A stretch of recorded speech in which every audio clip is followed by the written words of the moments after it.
our economy.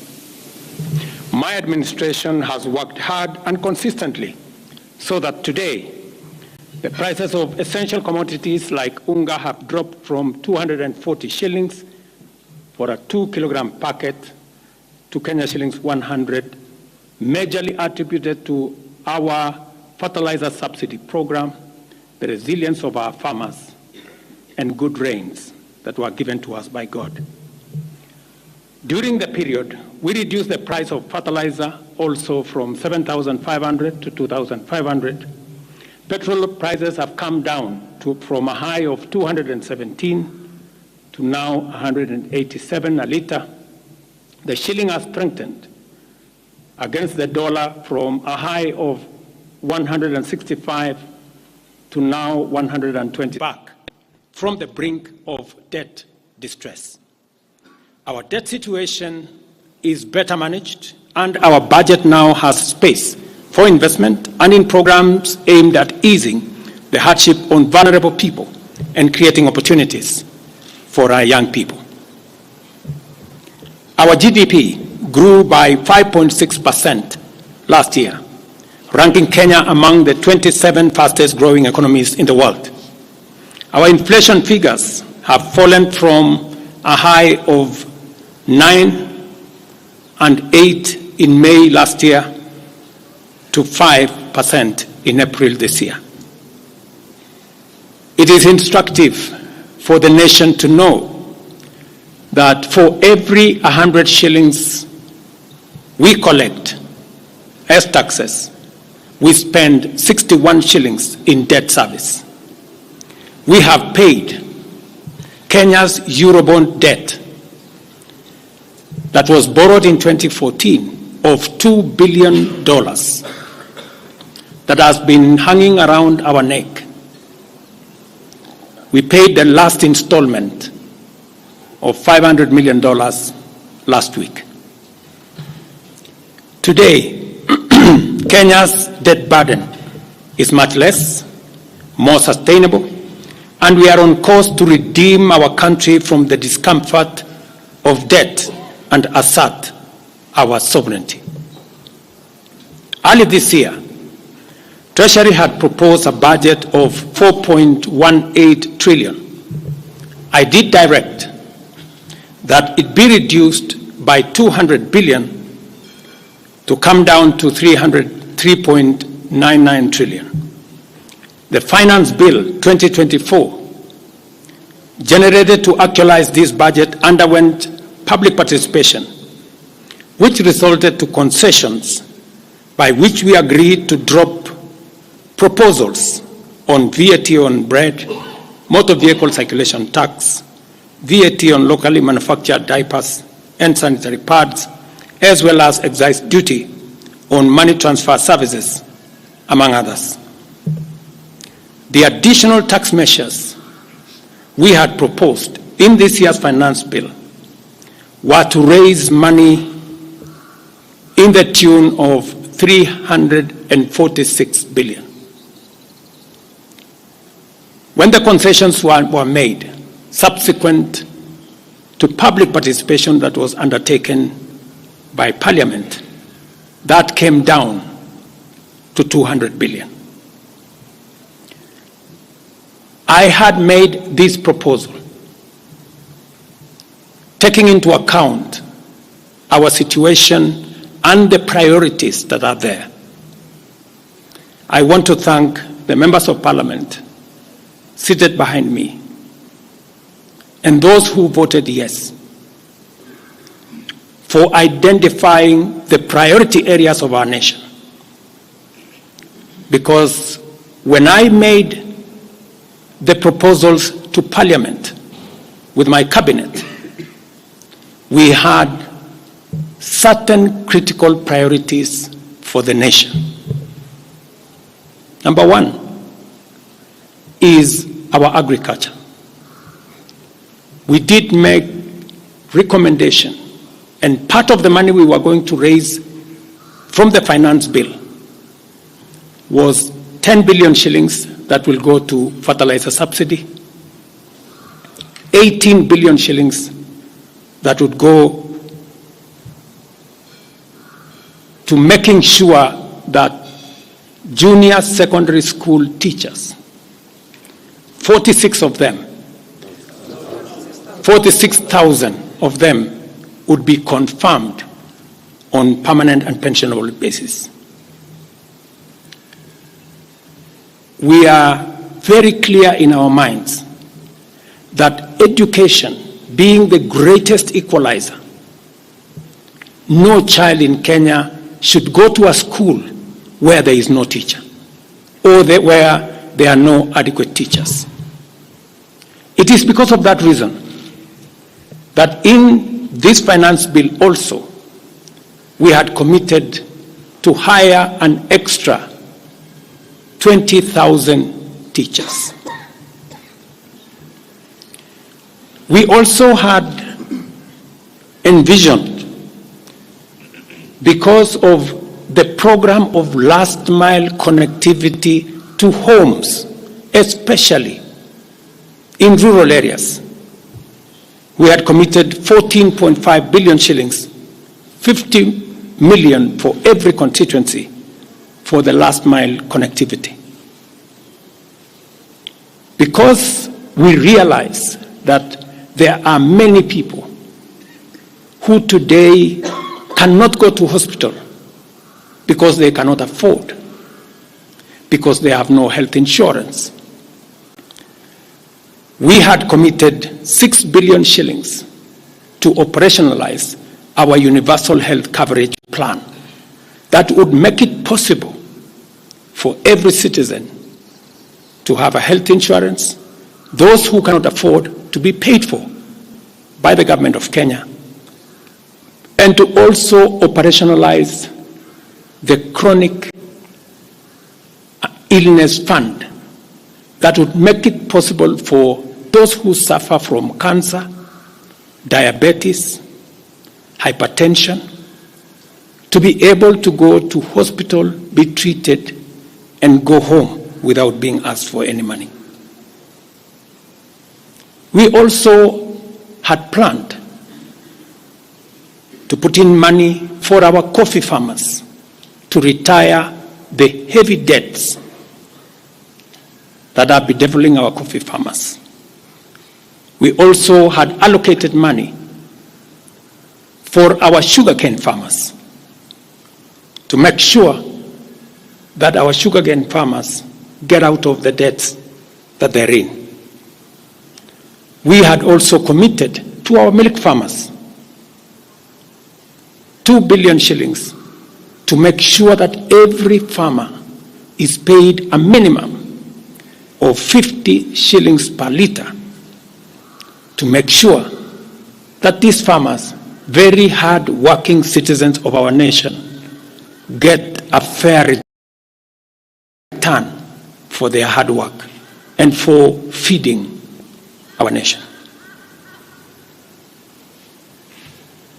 And that is why I commend these members of parliament for agreeing with us that all the priority areas I have mentioned were the right priorities to be funded. And by so doing, they supported the proposal to incorporate also the views of the people.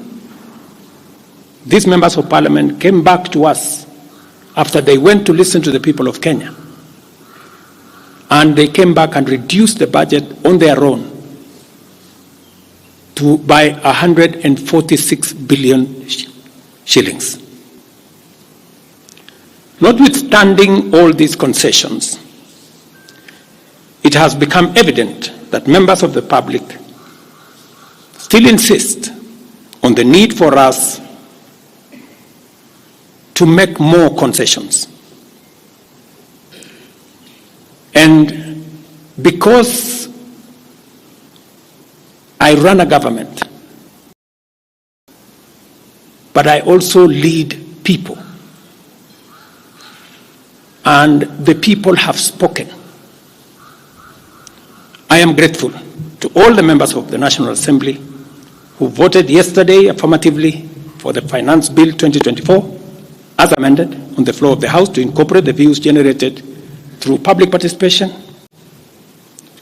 And following the passage of the bill, the country witnessed widespread expression of dissatisfaction with the bill as passed, regrettably resulting in the loss of life, destruction of property, and desecration of constitutional institutions.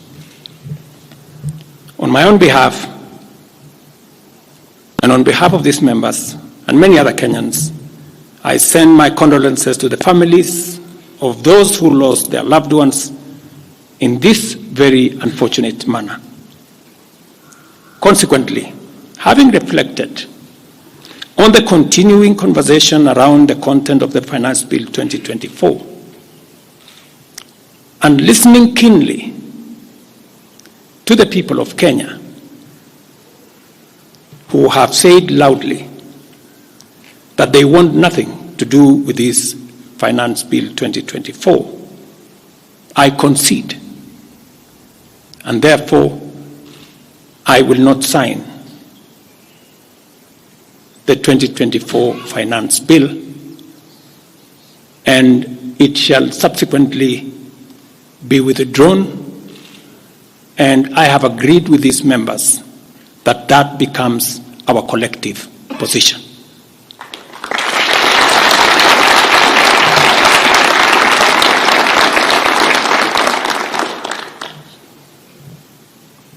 Accordingly,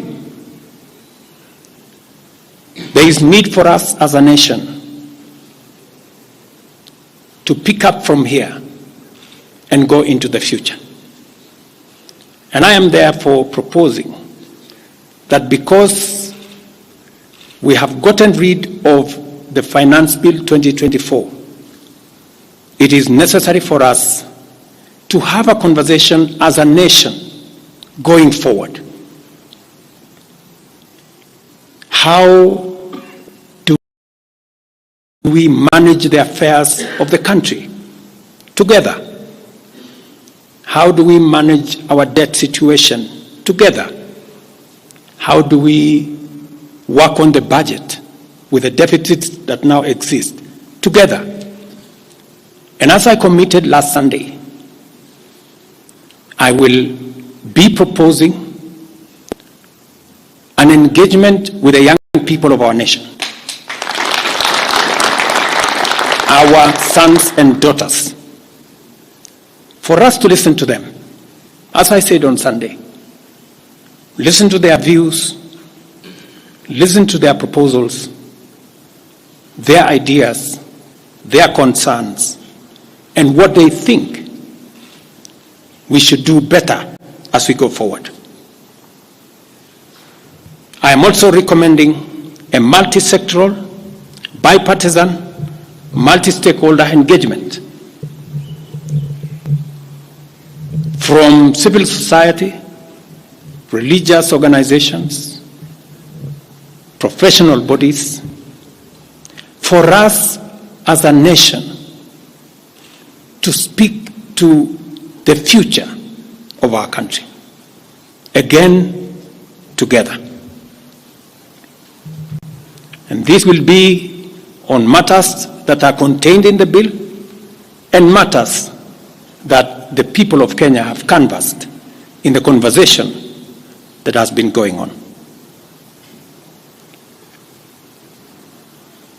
In this regard as well, I am directing for immediate further austerity measures to reduce expenditure, starting with the office of the President,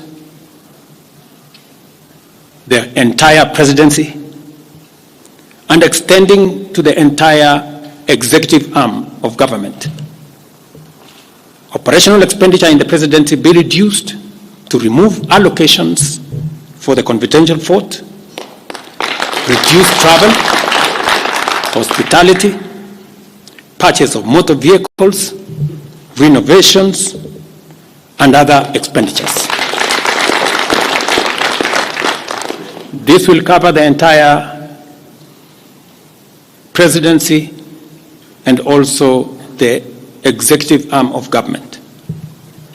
I also propose that equally, Parliament, the judiciary, and county governments, working with the National Treasury, also undertake budget cuts and austerity to ensure that we do live within our means, respecting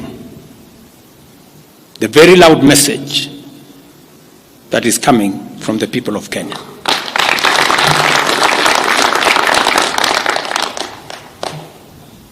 And let me confirm that I have discussed with many stakeholders. I will be meeting some of them shortly after this meeting on charting a way forward that makes sure that we carry the whole nation in this very important journey as we go into the future as a country.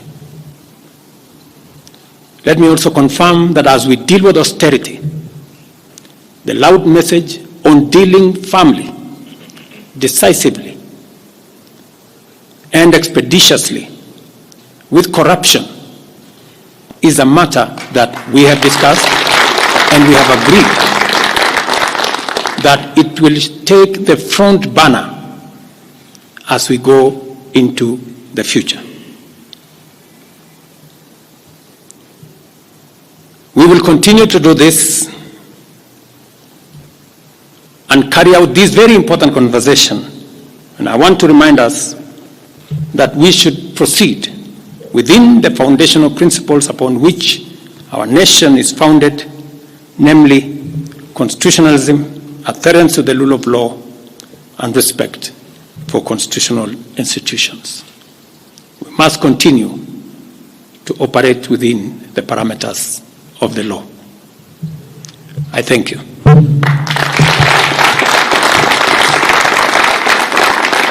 I will take a few questions, 3 questions to be specific. Thank you, Your Excellency. And the first question will start with Elizabeth Mutuku from TV47.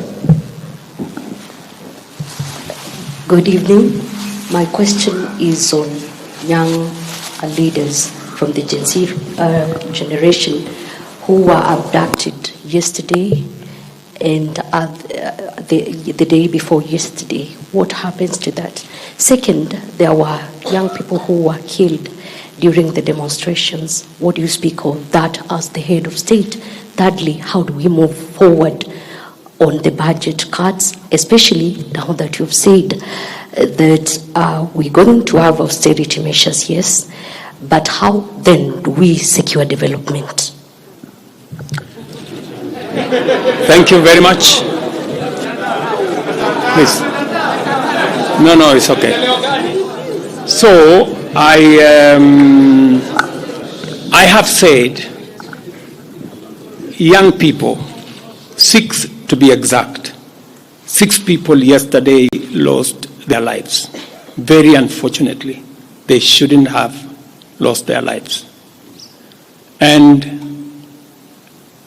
I have said it is a very unfortunate situation. I wish that would not have happened.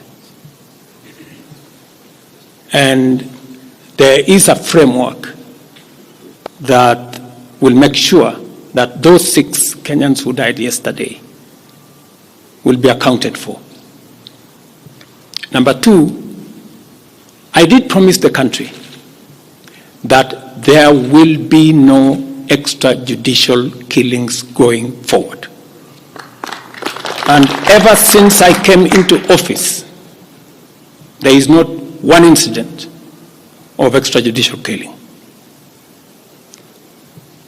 What you said about abduction are statements that were attributed to some of our civil society groups, but all the people they mentioned have since been found in police custody, and those that were already processed were already released. On the matter of development that you have said, minus the finance bill, it means that some of the development programs amounting to 200 billion shillings we will have to cut down, to delay them. They will have to wait, some of them, for next year. We will try it again. We will try next year to find some money. Some of them we will have to cancel, because that's the nature of things. And it is because the people of Kenya have spoken loudly that they want a leaner budget for us as a country. Question number 2. We'll take the next question from Busara, K24. Naam, swali langu la kwanza ni wazi kwamba matumaini ya vijana wa Genz na baadhi ya Wakenya kwa wabunge yamepungua kabisa ama hata yamepotea. Kwa hivyo kama rais, unachukua hatua gani kuhakikisha kwamba tunawahusisha vijana katika maamuzi muhimu, hasa katika masuala ambayo yanalenga taifa ama ujenzi wa taifa? Swali lingine, je, utahakikisha vipi uwazi katika mpango wako wa kupunguza matumizi serikalini? Maana umesema kwamba kuna austerity measures. Je, kutakuwa na transparency? Na swali la mwisho, ningependa kujua kama pengine kutakuwa na fidia kwa wale ambao walifariki, ama uso kwa familia kwa wale ambao walifariki hapo jana, na je, serikali itasimamia malipo ya wale ambao wako hospitalini hivi sasa wanapokea matibabu kutokana na majeraha waliopata hapo jana? Asante. Thank you very much. About 214 Kenyans were involved in various skirmishes, and many of them went to hospital. 95 of them were treated and released. Some of them, I think one is still in ICU, and others, I think 14, the minister is here, are still in hospital. But majority of them were treated and released yesterday. As I have told you, on those who lost their lives, there will be a mechanism of how they will be accounted for. On the young people whom you have said, how do